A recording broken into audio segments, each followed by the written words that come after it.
بسم اللہ الرحمن الرحیم۔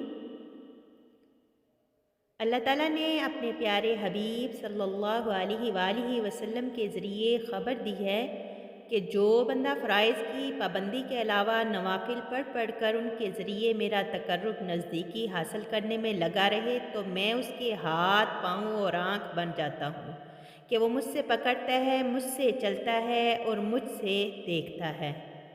اس لیے مناسب معلوم ہوا کہ ایسی نفل نمازوں کا بھی مختصر بیان کر دیا جائے تاکہ اللہ تعالیٰ کسی مسلمان کے دل میں ذوق و شوق پیدا ہو جائے، وہ ان نمازوں کی ادائیگی کا بھی اہتمام کر سکے۔ ان نمازوں سے آخرت کے اجر و ثواب کے ساتھ ساتھ بے شمار دنیاوی فوائد بھی حاصل ہوتے ہیں۔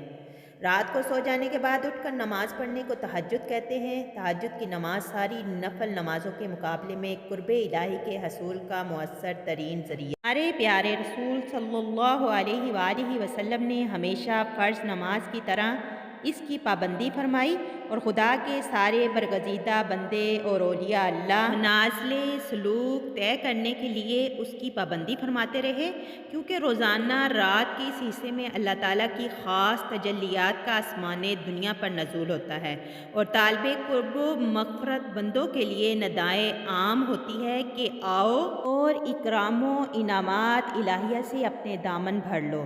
تہجد کا وقت آدھی رات سے صبح صادق تک رہتا ہے۔ اس وقت زیادہ سے زیادہ 12 اور کم از کم 2 رکعت تہجد نیت سے پڑھنی چاہیے۔ ان رکعات کے لیے کوئی خاص صورت مقرر نہیں۔ وآخر دعوانا ان الحمد للہ اللہم نور قلوبنا بالقرآن۔